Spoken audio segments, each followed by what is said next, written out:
Eu, pensando nas coisas para falar para vocês, e pensando no nosso tempo, na nossa época, uma época de medo, eu acho que essa é a palavra.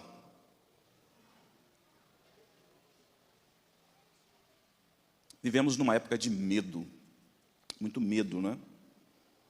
A gente vê isso pelas postagens dos irmãos, Twitter, Facebook, no WhatsApp. Difícil passar um dia que eu não receba uma mensagem que vem escrito lá, que é encaminhada muitas vezes, né? Dizendo que é o fim dos tempos, Jesus está voltando, uma conspiração que estão planejando e ninguém quer que você saiba, mas está acontecendo, souberam, estão contando só para algumas pessoas que está acontecendo essa conspiração.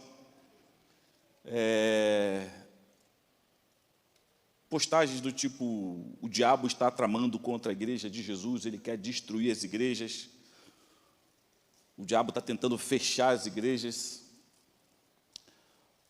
Assim, diversas coisas desse tipo, e gerando medo, não é? Jesus está voltando, olha o que está acontecendo, e mostra guerra, mostra fome, mostra engano, corrupção. Jesus está voltando, no abrir e fechar de olhos e tal. E as pessoas começam a ficar com medo, muito medo. E junto com o medo vem a desconfiança, não é? Porque quando a gente tem medo, a gente desconfia. Então as pessoas já começam a não confiar mais umas nas outras. O comunismo vai tomar esse país, então as pessoas começam a temer as pessoas que parecem não ser de direita. Não, esse cara não é de direita, não confie em ninguém que não é de direita. Aí fica aquele medo, né? O comunismo vai tomar o Brasil. Desde a época do meu pai falava disso. Coluna presta, é uma loucura. Mas aí, o comunismo vai tomar o Brasil e tal. Aí o pessoal que olha assim, não, mas o pessoal está armando, a direita está armando para poder colocar as pessoas cada vez mais pobres, porque os liberais e não sei o quê estão tomando o mundo, porque a ONU está com as medidas que vai acabar com a família, vai destruir tudo e tal. Não confie em ninguém de direita, não confie em ninguém liberal. Medo, irmãos, medo, desconfiança. As pessoas estão desconfiando uma das outras, famílias estão se separando, rachando, por causa de medo e desconfiança. A gente vê isso o tempo todo, gente, direto, quase todo dia. E eu sei que você já tem recebido muitas dessas mensagens, e você entra no YouTube e o que mais tem lá é isso. Parece que isso dá muito dinheiro, né, para quem administra essas plataformas, né, de rede social, porque as pessoas replicam. Quanto mais medo você tem, você quer ajudar a sua família. Aí fica uma jornada, assim, uma cruzada, dizer para o mundo para ter cuidado com o que estão planejando contra os pobres, planejando para matar as crianças, planejando para destruir. E você vai postando, repostando aquilo, e vai alimentando uma rede de medo, uma rede de desconfiança no próximo, desconfiança no outro. Não confie em ninguém. Vai chegar a hora que o cara vai chegar no Santos Dumont para pegar o avião e eu quero falar com um piloto e com o copiloto. Para quê? Para saber se ele é de direita, de esquerda, para saber se ele é comunista ou não é comunista, para saber se ele é de Deus ou não é de Deus, porque senão eu não vou. Se ele está a favor da ONU, está contra a ONU, eu quero saber. Irmão, você não tem controle de tudo. Você vai entrar no avião e acabou. Ah, mas pode ser que eu estou indo para São Paulo e ele pode, de repente, parar comigo lá em Madagascar. Não. Gente, aí começa aquela neura. Compra alguma coisa no supermercado, quero ver embalagem, tem algum símbolo aqui de satanismo nesse negócio. Deixa eu ver se tem algum símbolo. Oh, essa empresa aqui patrocina tal coisa, e é do diabo, não vou comer porque eu não vou levar maldição para minha casa. Gente, fica uma neura. A vida fica tão difícil, porque tem que microgerenciar. Eu tenho que manter a pureza, não posso estar perto, não posso me contaminar. Eu não posso me contaminar com esse, não posso me contaminar com aquele, não posso andar com aquele. Lembra dos fariseus? Lembra dos fariseus?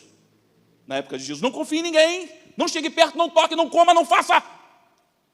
É só aqueles que pensam como nós pensamos. Nada novo, né? Nada novo debaixo do céu, já dizia Salomão. Gente, é um farisaísmo. um farisaísmo, uma coisa difícil, medo em cima de medo, medo porque as pessoas querem agradar a Deus. Elas querem agradar a Deus, elas não querem fazer a vontade do diabo. Então as pessoas começam a ficar com esse medo, essa neura, e se afastar de tudo aquilo que pode ser parecido com o diabo, que acaba exagerando, assim como os fariseus fizeram. Além das 613 leis, eles colocaram mais um montão de outros preceitos e tradições. Não pode comer sem lavar a mão, se tiver duas mulheres, não passe no meio, não pegue na mão de nada, não toque nada, porque pode ser que uma pessoa imunda tocou aqui. E se eu toco nisso, eu fico imundo. Então eu tenho que estar sempre me lavando. Gente, que loucura! Que loucura! Que vida difícil! E o Senhor Jesus diz para a gente coisas tão simples. Gente, você está cansado? Está se sentindo cansado? Apertado? Apertado, oprimido, né? Está se sentindo apertado? Vem a mim, porque o meu jugo é levinho, meu jugo é suave, meu fardo é leve. Vem a mim. Talvez nós estamos precisando ir até Jesus. Nesse tempo de medo, esse tempo de adversidade, de dificuldade, esse tempo de desconfiança, a gente precisa ir a Jesus.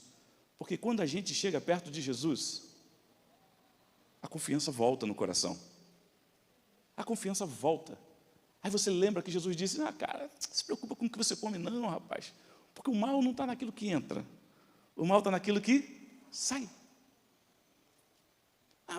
Vou pegar algo do mercado, essa empresa. O apóstolo Paulo, lembra o que o apóstolo Paulo disse? Coma tudo que está no mercado sem perguntar a procedência, porque tudo é santificado pela oração. Ora ao Senhor e come, manda ver, irmão, para com isso. Fica com essa neura, essa vida difícil, colocando um jugo pesado sobre os filhos, sobre os amigos, sobre todo mundo, e você mesmo sabe que é difícil carregar essa carga. Medo, desconfiança. Já desconfiamos de todo mundo. Se alguém tem uma palavra estranha como essa que eu estou falando agora, esse pastor, ele é comunista. Ele só pode ser, falando essas coisas, não sei o que lá, bebê. Não, irmão, é a Bíblia. Vai na Bíblia, irmão. Pega a Bíblia, lê a Bíblia. Leia a Bíblia.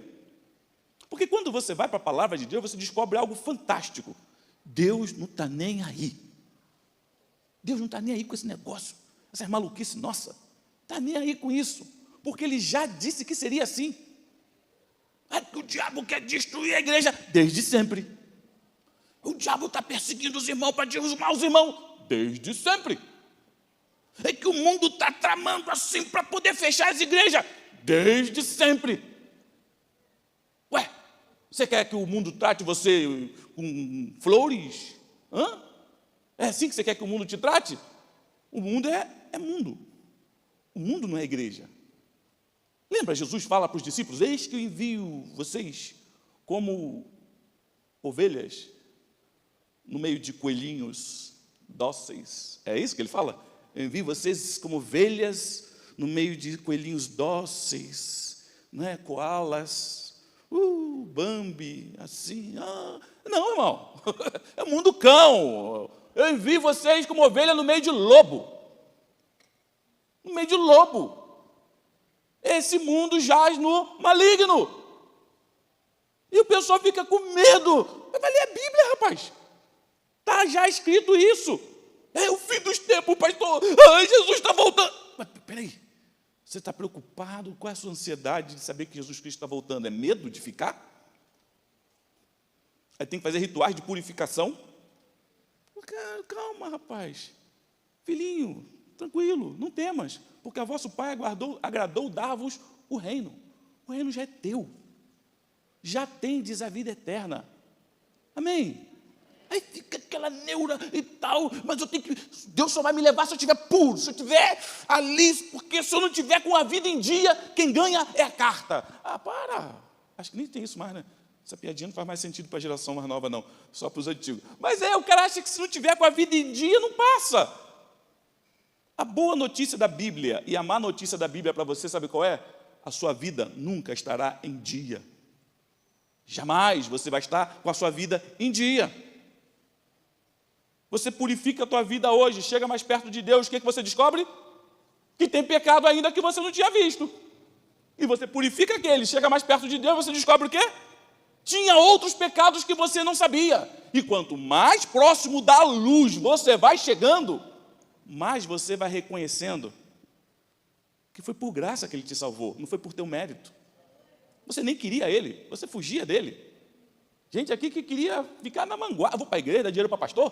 Tá doido, vou para Manguá, você vai beber. Hoje é sexta-feira. É assim, tinha irmão que era assim. Não queria Jesus. Zombava de crente, ria, tripudiava, fanfarrão. Hoje daí, plena quarta-feira, meu amigo, véspera de feriado, sentado aqui, o louvor foi curtinho, queria louvar mais, oferta, vou dar oferta. Transformado, né, cara? Você nem queria. Foi ele que te perseguiu, ele foi atrás de você, você escapou de lá, escapou de cá, ele te cercou lá na curva, você passou por cima do muro, ele passou por lá, foi atrás de você. Ou aquelas polícias, nos Estados Unidos tem aqueles filmes, né, aquelas séries legais de perseguição, né? O cara pula, e Deus atrás de você, te pego, e você correu, e Deus te deu uma pernada. Não, Deus não deu uma pernada. Mas assim, alguns de nós aqui nos machucamos, né? Alguns de nós aqui nos machucamos muito fugindo de Deus. Grandes machucaduras, traumas que carregamos até hoje, que podia ter sido evitado. Você só está aqui porque ele foi atrás de você. Você se purifica, não é porque eu tenho que me purificar para chegar santinho do céu. Não, você tem que purificar porque isso honra a Deus, cara. Eu vou me purificar porque olha o que ele fez por minha vida. Por gratidão, eu não vou andar de qualquer jeito. Por gratidão, eu vou andar de modo digno da vocação. Por gratidão, eu vou pregar a palavra. Por gratidão, eu vou fazer a vontade desse Deus que entregou seu Filho por mim. Que darei eu ao Senhor por todos os benefícios que Ele me tem feito. Isso é fruto de uma vida transformada pelo Espírito Santo. Alguém uma vez falou assim para mim: mas pastor, se está tudo garantido aí, se Jesus me salvou, então eu posso andar de qualquer jeito? Quando você é salvo, você tem o Espírito Santo, amém? E ao ter o Espírito Santo começa a trabalhar na tua vida e usar todas as coisas para que a imagem de Cristo seja formada em você. Então, quem tem o Espírito Santo é apertado todo dia, é lixado todo dia, aplana todo dia, para que você seja parecido com Cristo. Então, quem tem o Espírito Santo, não fica pensando, já estou salvo mesmo, posso fazer o que eu quiser. Viu, não tem o Espírito Santo. É um novo nascimento, irmãos. A velha criatura está lá no chão agora, jogada, caída lá. Quem tem o Espírito Santo busca se aproximar do Senhor. Quem tem o Espírito Santo, ainda quando peca, se sente mal. Lembra quando você aceitou Jesus e você cometeu aquele pecado homérico, lembra? E você ficou mal. Por que eu fiz isso? Aí você foi orar, sentiu mal vergonha de orar. Você foi orar e, meu Deus, com que cara eu vou falar contigo, Senhor? Com que cara? E você pede perdão. Que vontade de, Senhor, eu vou me chicotear para me sentir perdoado. E não precisa nada disso. Se confessar os vossos pecados, Ele é fiel e justo para perdoar o vosso pecado e vos purificar de toda justiça. Bora, levanta, rapaz, bora. E o que é esquisito, na semana seguinte você cometeu o mesmo erro de novo. Agora Deus não me perdoa, Ele me perdoa aquela. Essa agora não, jamais Ele vai me perdoar. Você pensa que você surpreende Deus? Você acha que Deus vai fazer? Não imaginava que você fosse fazer isso. Não esperava. Estou magoado. Imagina Deus falando para você: eu não esperava isso de você. Para, rapaz. Deus sabe o que você vai fazer quando chegar em casa. Deus sabe o que você vai fazer amanhã. Deus sabe, cara. Deus sabe que você está lutando com um pecado que tenazmente te assedia. E Deus sabe que você está com uma dificuldade para ficar em pé. Deus sabe. Não há nada que você faça que possa surpreender esse Deus. Você está em pé não é pela tua força, não. É porque Ele te chamou e Ele te mantém de pé e você nem percebe. Lembra Pedro? Pedro, Jesus ali avisando: eu vou bem morrer, o negócio vai ficar feio, mas eu vou ressuscitar o terceiro dia. Aí o que Pedro fala? E ele fala assim: quando me prenderem ali e tal, vocês vão todos se dispersar. Aí Pedro: que é isso, Senhor? Não, ainda que todo mundo aí roa a corda, ainda que todo mundo aí, esses fracotes todos te abandone, eu jamais te abandonarei, Senhor. estou contigo, hein? Estamos juntos, brother. Minha vida darei por ti, Senhor. Todo mundo depois de roer a corda. Eu não, hein? Eu sou o cara. Estou contigo até o final. Lembra, né? Imagina Jesus olhando aquilo. Pedro, você não se conhece mesmo, né, Pedro? Você não sabe do culto a metade, Pedro. Pedro, você só está em pé porque eu rogo por você, Pedro. O diabo pediu para te ensinar a andar assim, ó, igual joelhar, igual faz com trigo, Pedro. O diabo queria te triturar, Pedro, mas eu roguei por você. Pedro, você só está em pé por causa de mim, você nem sabe. E você pensa que é você que vai me defender? Ô, Pedro, Pedro, você não me conhece, Pedro. Sou eu que mantenho você em pé. Quando você cai, sou eu que te levanto. E você cai de novo, e sou eu que te levanto. E 7 vezes cairá o justo. E o Senhor coloca de pé e fala, vamos embora. Não é aqui o final, não. Bora. Nós precisamos amadurecer, irmãos. Nós precisamos crescer. Nós precisamos abandonar esse medo. Medo até de confiar no outro. O verdadeiro amor lança fora o medo. Porque o amor, ele é assim. O amor, tudo espera. Lembra disso? O amor, tudo espera, tudo suporta, tudo crê. Tudo crê? É o amor, tudo crê, irmão. Então é melhor ficar com o que a Bíblia diz do que o farisaísmo contemporâneo anda dizendo. A Bíblia é cheia de coisa para você crer, confiar, descansar. Porque o jugo dele é suave, o fardo dele é leve. Leve uma vida normal. Normal como normal? Normal segundo o reino de Deus, amém? Porque o normal segundo o reino de Deus é loucura para os que perecem. Amém? Leve uma vida segundo o que Jesus fez para você. Mas lembre-se, eu gosto do Luiz Saião, quando o Luiz Saião fala isso, né? Ele diz assim, Deus nos mandou ser diferentes, mas alguns irmãos querem ser esquisitos. E diferente e esquisito não é a mesma coisa. Tem gente que é esquisito. Não, irmão, seja diferente. Apenas isso. Então, essa vida no reino, ela é uma vida que você vai progredindo em conhecer e ser moldado na imagem de Cristo. Cada vez você vai confiando mais, cada vez confiando mais, cada vez se entregando mais, cada vez sendo mais parecido com Ele. Essa é a ideia, que você vá em aumento. E eu coloquei uma coisa interessante aqui. Fiquei pensando quando o pessoal falou sobre a volta de Cristo, e de vez em quando tem umas perguntas, os irmãos gostam de me fazer pergunta. E, pastor, e a Bíblia fala disso. Tem umas teorias assim, tão loucas sobre a volta de Jesus, irmão. Que essa guerra, a guerra da Ucrânia e da Rússia, é porque lá diz não sei o que lá, no livro de Ezequiel, e é isso aqui.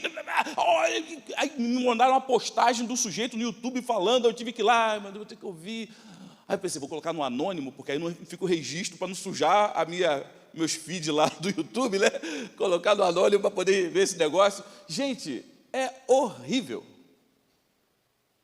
Por que isso? Porque o Papa, porque não sei o quê. Vai para Mateus e vê quando os discípulos perguntam para Jesus, Senhor, quando acontecerá essas coisas, né? Quando o templo, né, vai ser destruído, né? E quando será o fim dos tempos, o fim do mundo? E Jesus começa a falar uma coisa muito diferente do que eles imaginavam. Jesus fala, ó, virão muitos em meu nome. E vão dizer, ele está ali, ele está lá, chegou a hora, e lá, ele está lá no monte, ele está lá no deserto. Aí ele vai dizer lá, não os creais, não creia neles. Porque quando vocês acharem que não vem, aí que vem. Relaxa, rapaz.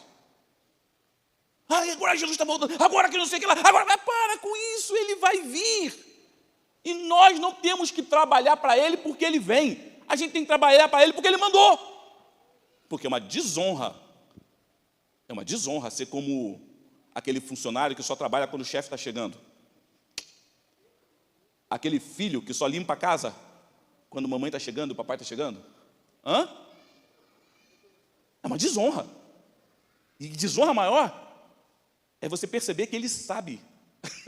Ele está vendo você fazer isso.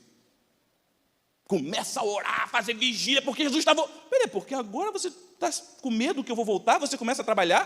Não tem uma coisa errada, não? Você está fazendo isso por mim? Ou você está fazendo isso por você? Porque por mim, é todo dia. Quer comais, quer bebais, quer façais qualquer outra coisa. Fazei tudo para a minha glória. Então, gente, não creia. E lá ele vai dizer assim, quando você ouvir falar de paz, né, sobrevirá o quê? Repentina? É quando ouvir falar de paz. Mas a gente fica nessa neura e a nossa vida cristã não cresce. Pensa aí, como é que está a sua vida cristã? Nesses últimos 5 anos, o quanto você cresceu? O quanto você amadureceu nesses últimos 5 anos? O quanto você conhece mais da Bíblia nesses 5 anos? O quanto você conhece mais de Deus nesses 5 anos? O quanto você aprendeu para compartilhar de Jesus, falar de Jesus? O quanto você aprendeu em relação à oração, tempo devocional? Como está a sua vida cristã? Está crescendo ou você está estancado? Você está multiplicando o que o Senhor te deu? Ou você está enterrando o talento para dar a mesma coisa para Ele na volta? Você está crescendo? Porque Deus vai usar todas as coisas para que você cresça. Deus quer que você cresça. Às vezes, algumas aflições que passam na tua vida, não é o diabo. Alguns incômodos que acontecem na tua vida, não é o diabo, não vai adiantar repreender. É o Deus te dando desconforto, para que você ore mais, para que você busque mais, para que você corra atrás, para que você faça alguma coisa. Texto. Pessoal da comunicação. Marcos capítulo 4, versículo 35. Marcos 4, 35. Encontrou aí? Abre aí, irmã. Isso aí. A gente vai ler alguns versículos aqui. Eu estou usando a corrigida fiel também aqui. Estou igual o da comunicação. Que chique. Você que está no celular aí, tirou onda. Só colocar ACF, Almeida Corrigida Fiel. Quem está aí no analógico, é a que você tem mesmo. Tá bem? Vamos lá. Versículo 35, Marcos 4, 35. E naquele dia, sendo já tarde, disse-lhes, passemos para o outro lado. Ou seja, Jesus tinha curado pessoas, feito muitas coisas, né? Naquele dia ali. E ele já vinha de uma pegada forte de ação, né? O sermão do monte, tantas coisas. E ele chega no momento, ele quer ir para um outro lado do mar da Galileia, que era um lago, não é? Um lago que de vez em quando tinha uns ventos muito fortes ali que provocavam ondas de até 3,5 metros. Então, ele fala para os discípulos, passemos para o outro lado. Eles entram no barquinho, né? E eles, deixando a multidão, o levaram consigo assim como estava, no barco. E havia também com eles outros barquinhos. E levantou-se grande temporal de vento. Não era chuva, era vento, e é comum naquela região, né? E subiam as ondas por cima do barco, de maneira que já se enchia. O pessoal que quer dar uma turbinada fala, era algo do demônio, o diabo estava controlando a natureza. O texto não diz isso, gente. O texto diz apenas isso, o que ele disse. Não tenta agregar coisa para dar uma turbinada na palavra, para ficar mais emocionante. Porque quando você torna a palavra mais emocionante, já não é mais a palavra de Deus, é a tua palavra. Ok? É o que a palavra diz. O que a palavra diz ali? Que levantou-se grande temporal de vento e subiu as ondas por cima do barco, de maneira que já se enchia. E ele estava na popa, dormindo sobre uma almofada. O couro comendo, tempestade, barco de lá, aquela coisa, e rema, e que dificuldade, Jesus dormindo. Por que ele estava dormindo? Porque ele estava muito cansado. Ele estava exausto. E durante o trajeto ele dormiu. Você já dormiu no ônibus?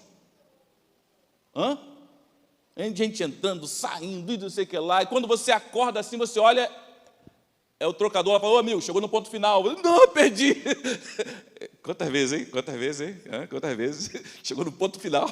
Rapaz, Jesus estava cansado e ele dorme. Segue lá no versículo 38. e despertaram-no, dizendo-lhe: mestre, não se te dá que pereçamos. Ou seja, ô Senhor, a gente está morrendo, faz alguma coisa. Eles dão como que uma bronca em Jesus. Não é uma bronca, mas é assim: ô Senhor, faz algo. E eles falam, é forte o texto. Não, o texto aqui é forte, a maneira como que eles falam com Jesus. Versículo 39. E ele, despertando, imagina a cena, tenta se imaginar naquele barquinho, gente. E ele, despertando, repreendeu o vento e disse ao mar, ele falou com o mar, ele falou, cala-te, aquieta-te. E o vento se aquietou e houve grande bonança. De repente, uma calmaria. Estava aquela coisa, de repente pediu parou. E ali diz que tinha outros barquinhos com ele. Imagina os outros barquinhos que ninguém sabe o que aconteceu. Era só naquele barco que Jesus estava que as pessoas sabiam o que aconteceu. Os outros barquinhos estavam todo mundo em desespero, vai morrer. E de repente, entendi nada, nunca vi isso. Mas quem estava naquele barco com Jesus sabia. Versículo 40. Disse-lhes: por que estáis tão... Isso é para você nessa noite. Por que estáis tão temerosos? Como não tendes fé? Está com medo, vai acabar o mundo, vamos afundar, é o anticristo. Calma. Por que estáis tão temerosos? Como não tendes fé? E sentiram um grande temor, e diziam uns aos outros: mas quem é este, que até o vento e o mar lhe... Olha que coisa profunda. Eles criam que Jesus era o Messias. Curar, profetas curaram. Ressuscitar mortos, profetas fizeram. Multiplicou pão e peixe, profetas multiplicaram o alimento. Não é isso? Ele lê o Antigo Testamento, mas isso aqui foi algo estranho. Ele dominou o vento e o mar. Havia algo além na vida de Jesus, na pessoa de Jesus, que os discípulos não conheciam. Há algo no Senhor que às vezes a gente não conhece. A gente precisa conhecer mais esse Deus Todo-Poderoso, irmãos. A gente acha que não vai ter jeito, o que Ele vai fazer? Senhor, acorda, se desespere conosco. Ele levanta e quebra tudo. Não tem fé. Nós precisamos aprender a crer. Ele é Deus, irmãos. Ele é Deus. E se Deus está com a gente, o resto praticamente não tem importância, irmãos. O Senhor dos Exércitos está conosco, pelo que não temeremos. Não temeremos o que possa nos fazer o homem. O Senhor está conosco. Então, Jesus estava no barco com eles. Quando Jesus está no barco, Jesus está na sua vida? Não, irmão, para que você vai ficar com medo? Confia. Porém, o Senhor quer que a nossa fé vá em aumento. E tem um outro momento, um outro barquinho, uma outra tempestade, no mesmo lago. Mateus 14. Mateus 14? Mateus 14. Olha lá, Mateus 14, versículo 22. E aqui você já conhece a história. Mateus 14, versículo 22. Encontrou? Então, diz assim o versículo 22. É outro dia, outro momento, outro tempo. Os mesmos discípulos, o mesmo Jesus, outro barquinho e o mesmo lago, o mesmo mar da Galileia. E logo ordenou que os seus discípulos entrassem no barco e fossem adiante para o outro lado enquanto despedia a multidão. Tchan. Legal, né? Jesus não entrou no barco. Como é que eles entraram no barco? Eles foram obrigados a entrar no barco. A pergunta é, por que Jesus obrigou os discípulos a entrar no barco e ir sozinho? Você sabe por quê? Não? Nunca teve a curiosidade? Por que Jesus fez isso? Obrigou os caras, entrem e vai, não vai ficar aqui não, entra todo mundo no barco, não vai subir ninguém, não vai subir, não vai subir ninguém não, perdão, todo mundo no barco, e bora. É assim, por que ele fez isso? Dá uma pausa aí no Mateus 14 e vai lá em João 6,14, João 6,14, para entender esse 14, 22 aqui de Mateus. João 6,14. Olha o que diz lá. Aí, é a mesma passagem, só que em outro evangelho. João 6,14. Vendo, pois, aqueles homens o milagre que Jesus tinha feito. Qual foi o milagre que Jesus tinha feito? Ele multiplicou os pães e os peixes. Aquela multidão enorme comeu, ficou, uau, esse é o Moisés, porque Moisés alimentou o povo no deserto. O maná veio. E eles lembram de Moisés. Moisés disse que Deus daria um profeta semelhante a ele, para guiar o povo. Então esse é o profeta, esse é aquele que Moisés falou. Ele multiplicou pães e peixes e nos deu alimento nesse lugar deserto. É ele, é ele, é ele. Então, vendo, pois, aqueles homens o milagre que Jesus tinha feito, diziam: este é verdadeiramente o profeta que devia vir ao mundo. Versículo 15. E sabendo, pois, Jesus que haviam de vir arrebatá-lo para o fazerem rei. Poxa, é legal, gente. Fala sério. Os caras viram o profeta que Moisés falou. Vão pegar esse cara e ele agora vai acabar com Herodes. Esse é o rei. O rei é ele. O rei é esse cara. Vão fazer a revolução agora. E vão pegar em paus e pedras. E vamos agora acabar com o Império Romano. Que agora chegou o escolhido de Deus. Esse é o rei. Queriam arrebatá-lo à força. Para fazer de Jesus o rei dos judeus. A gente pensa, é tudo de bom. É tudo de bom. Uhul. Reconhecimento. Mas não era isso que Jesus queria.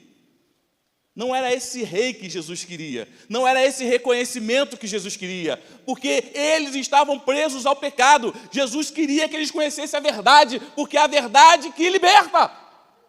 E a verdade era outra. Jesus não era apenas o profeta. Jesus não era apenas o curandeiro, o milagreiro. E os próprios discípulos estavam no meio da turba ali. Uou!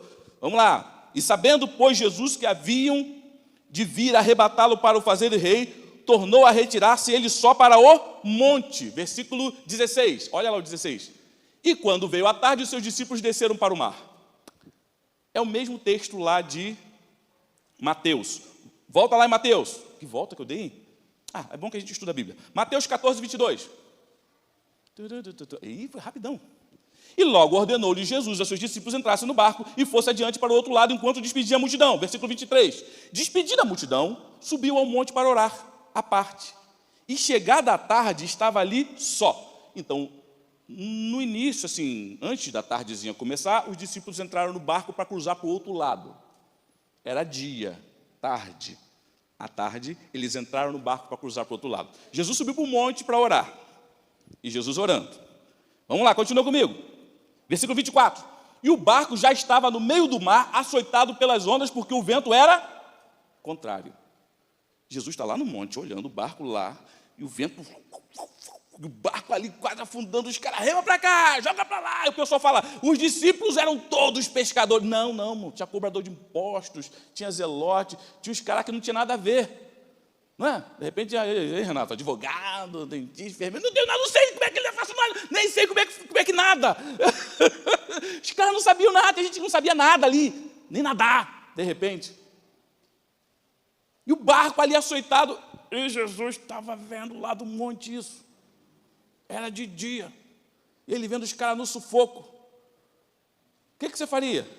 Você ia lá ajudar. Jesus não. Deixa lá. Aflição. Tem que crescer. Deixa. Continua comigo.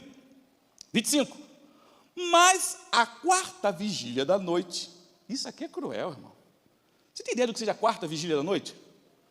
Era dividido de 3 em 3 horas, né? Primeira vigília, segunda vigília, terceira vigília e quarta vigília. De 3 em 3 horas, né? 6 às 9, 9 às 12, 12 às 3 da manhã. A quarta vigília era de 3 da manhã às 6 da tarde. 6 da manhã. De 3 da manhã às 6 da manhã é a quarta vigília. Eles estavam num período da tarde quando entraram no barco e foram. Chegou a noite, virou a noite e já estava para amanhecer o dia e os caras no meio do barco, no meio do mar, remando, pensando em morrer, e Jesus lá orando. Ai, Senhor, o Senhor é maravilhoso, lindo, lindo, lindo é. E os caras lá no sufoco. Já aconteceu contigo isso?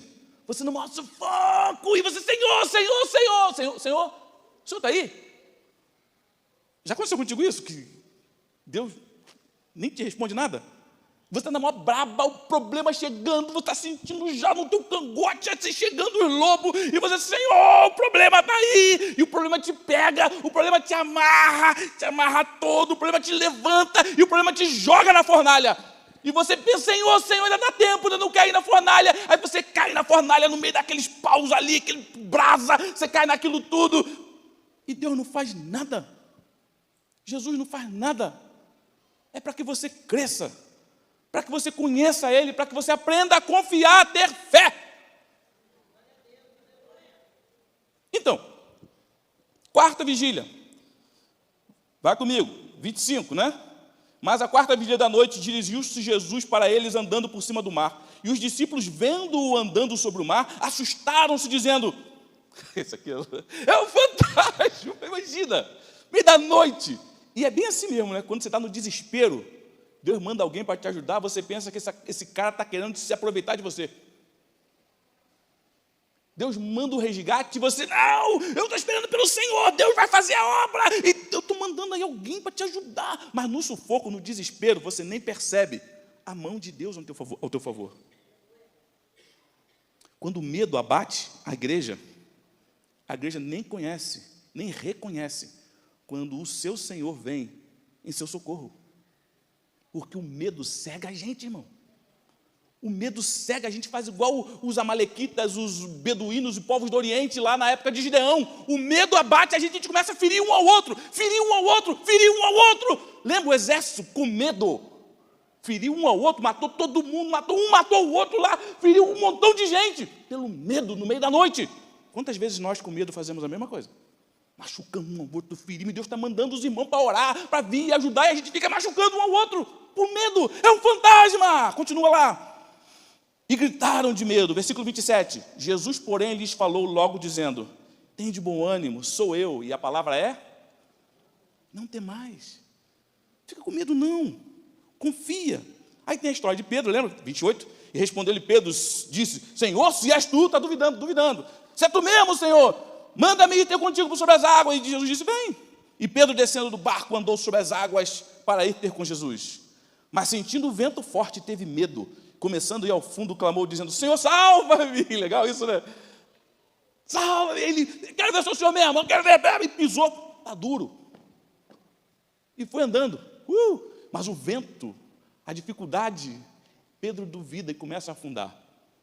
E a cena que eu acho maravilhosa é Jesus na água que Pedro estava morrendo, Jesus de pé, na água que Pedro estava morrendo, Jesus de pé, segurando Pedro pela mão, e levantando Pedro na mesma água que ele estava.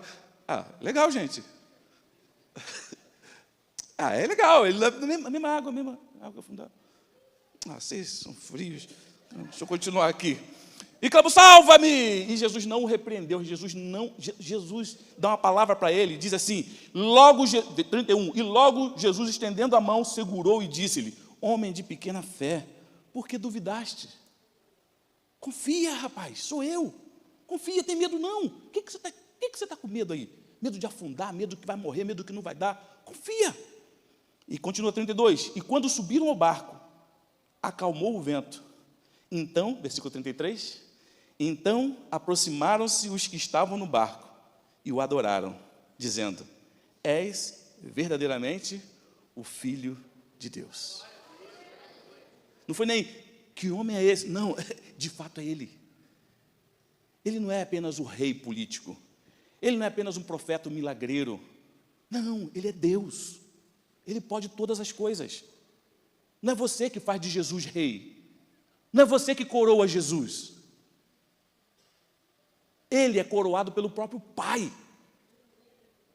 Se você não quiser coroar Jesus, não vai fazer dele menos rei. Se você não quiser crer em Jesus, não vai afetá-lo em nada. Jesus sem você continua sendo Jesus.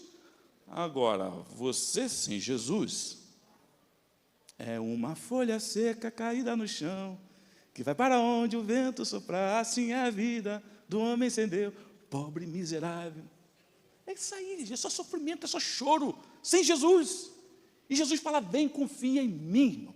Confiança, a palavra confiança na Bíblia, na nossa Bíblia, do grego, né? Grego e mesmo no hebraico, a palavra confiança na nossa Bíblia é muito traduzida como fé.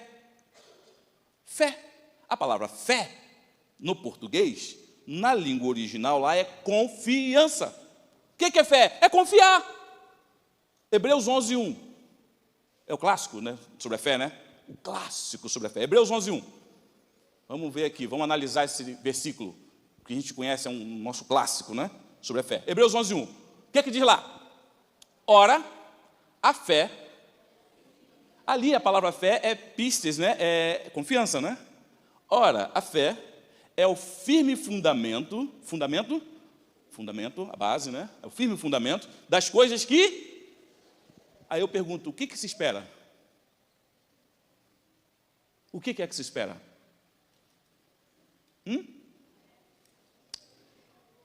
Nunca se fez essa pergunta ao ler esse versículo? Porque ele está fazendo uma afirmação. A confiança é o firme fundamento das coisas que se esperam. E o que é que esse pessoal espera? O que o autor do Hebreus estava esperando? O que essa parte do capítulo 10, 11, 12 de Hebreus está falando que as pessoas esperavam? O que eles esperavam? Continua. A fé é o firme fundamento das coisas que se esperam e a prova, a evidência clara, a confirmação, a prova das coisas que não se... E vem outra pergunta, o que a gente não vê? O que eu espero e o que eu não vejo? Porque o que eu não vejo, a confiança, ela vai ser a prova de que isso que eu não vejo, de repente, vai se materializar. O que eu espero, a confiança, é o firme fundamento de que aquilo que eu espero, eu irei alcançar. E a pergunta continua, o que eu espero? O que eu não vejo? O que o autor de Hebreus está dizendo que você não vê e que você apenas espera? E outra pergunta maravilhosa acima desse versículo. O que é essa confiança? O que é essa fé? Vocês estão tão em silêncio? Estranho. Tá, vamos tentar acabar. Hebreus 10, 23. Volta um versículo, volta um capítulo. Hebreus 10, 23. Vai explicar isso aqui, eu acho que fica legal. Hebreus 10, 23 vai falar sobre a confiança. O que é essa confiança? Porque você não tem como entender Hebreus 11 sem pegar o 10, o 11 e o 12. Ok? Não faz essa coisa de pegar um versículo isolado que você se dança. Sabe? Dança, feio. Leia tudo. Como é que fala? Como é que é a máxima mesmo? Texto, sem contexto, não passa de pretexto, a coisa assim, né?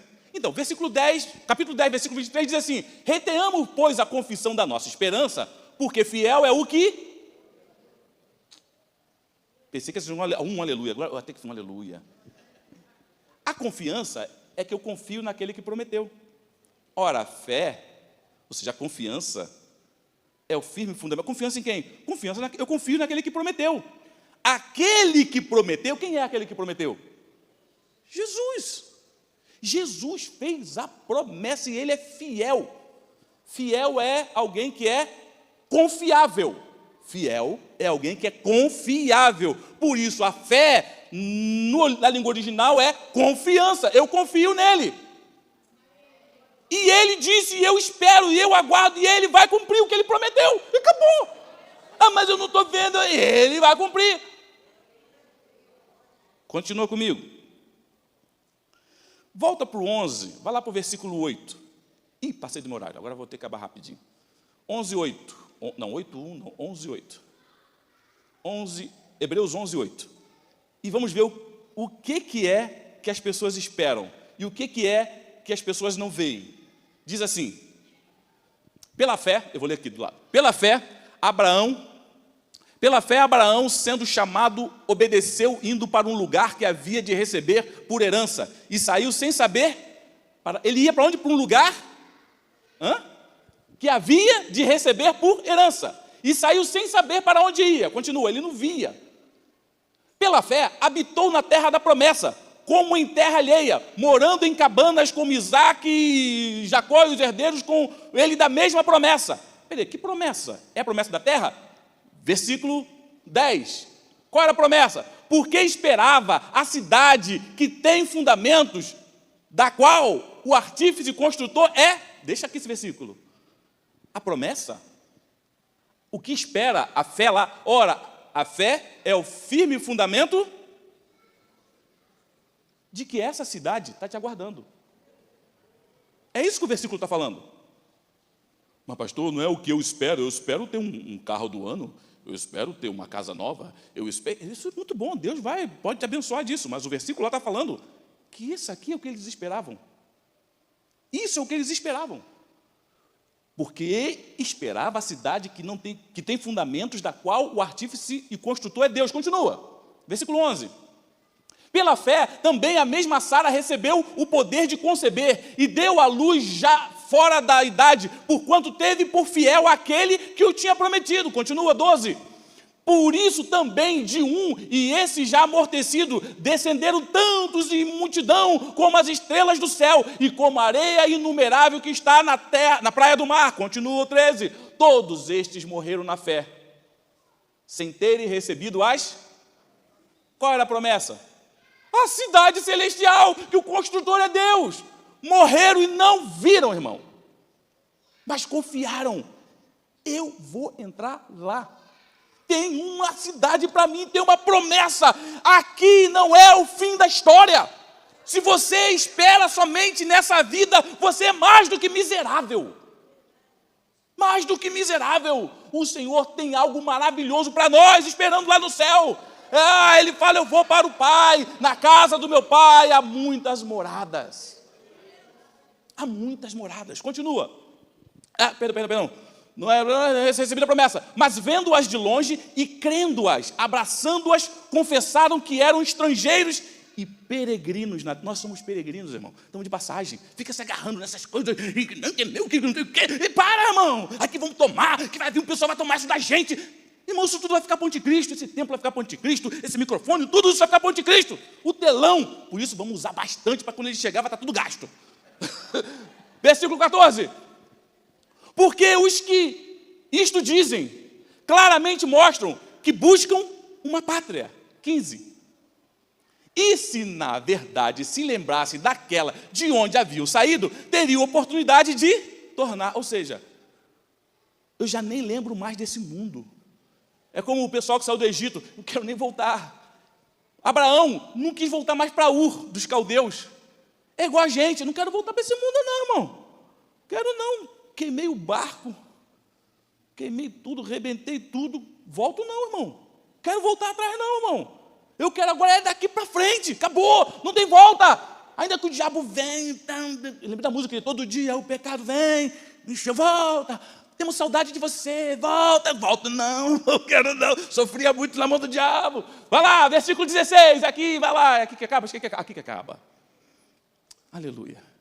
Mas agora, essas mesmas pessoas desejam uma cidade melhor, uma melhor, isto é, a celestial.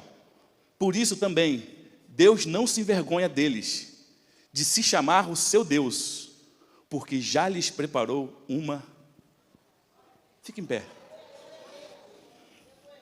Não tem volta, irmãos. Quem colocou a mão no arado, não olha mais para trás não, irmão. Na jornada vai ter um montão de coisa para te colocar medo, te colocar pânico. A igreja para. A igreja, quando fica com medo, para. E fica, volta Jesus. E Jesus pede, trabalha enquanto é dia, trabalha. E a gente não trabalha, irmão. Milhões e milhões de pessoas nunca ouviram falar de Jesus. E a igreja trancada, cantando, esperando Jesus voltar. Irmão, que medo é esse? Que medo é esse? O Senhor é contigo. Amém? Podemos orar? Vamos orar. O pessoal do louvor está chegando. E é gostoso orar com o louvor cantando, né? Parece até maldade, aí a gente chora. A gente chora. Mas vamos cantar um louvor. Eu sei que a hora avançou, mas eu queria transmitir essa mensagem para vocês, uma mensagem de ânimo, de confiança, irmãos. O jugo do Senhor é suave, o fardo dele é leve, não tema, não escute essas pessoas que querem te colocar medo no teu coração, medo na tua família, pessoas que querem dividir a gente, que querem esfacelar a gente, que a gente mate um ao outro. Não, irmãos, confia, que fiel é aquele que fez a promessa. Ele virá por você. E tem uma pátria celestial esperando por cada um de nós. Por isso, trabalhemos enquanto é dia. Não olhemos para trás, mas sigamos para aquele e por aquele que nos conquistou por amor. Entrego a ti a minha oração, pois tu és Senhor, fonte de águas vivas que há em mim. És a minha esperança, eu descanso em ti. Posso confiar que a vitória está por vir. Diga mais uma vez: entrego a ti a minha oração, pois tu és Senhor, fonte de águas vivas que há em mim. És a minha esperança, eu descanso em ti. Posso confiar que a vitória está por vir. Seguro estou em ti, tu és o Deus de amor. Não temerei o mal, tu és o grande eu sou. Eu ergo minhas mãos, preciso receber a tua palavra, ó Deus, que me fará vencer. Seguro estou em ti, tu és o Deus de amor. Não temerei o mal, tu és o grande eu sou. Eu ergo minhas mãos, preciso receber tua palavra, ó Deus, que me fará vencer. Aplauda o Senhor, aplauda o Senhor. Tua palavra, Estamos nas mãos desse Deus. Se vemos Ele agir, confiamos. Se não vemos Ele agir, seguiremos confiando. Porque Ele é fiel, fiel é o que fez a promessa. A vitória já é nossa. Quero orar. Senhor, que o Senhor nos ajude diante de tudo que a gente ouviu. Talvez a gente passou por luta e dificuldade, ficamos culpando outros e não entendíamos que era o Senhor nos fazendo crescer, nos fazendo confiar mais em Ti, nos tirando do comodismo, até de uma certa zona de conforto. O Senhor nos impulsiona por mais, a ir além, a fazer mais para a glória do Teu nome, a usar tudo que temos, tudo que somos para a Tua glória. Aquele que sabe ensinar, o Senhor quer que aprenda a ensinar ainda mais, para glorificar ainda mais. Aquele que sabe fazer negócio, que é empreendedor, o Senhor quer que empreenda ainda mais, para honrar e dar bom testemunho, para empregar muitas pessoas e ser luz nessa sociedade. Aqueles, Senhor, que trabalham, que servem, que fazem tantas coisas, o Senhor quer nos impulsionar e ir além, porque aqui não é o nosso lugar, somos peregrinos. Enquanto passamos, glorificamos o Teu nome. Enquanto passamos, damos testemunhos, porque o Senhor tem um lugar melhor para nós. Vamos cantar o coro dessa música e terminar? Pastor Carlos, está por aí? aleluia. Seguro estou, vai lá. Seguro estou em ti, tu és o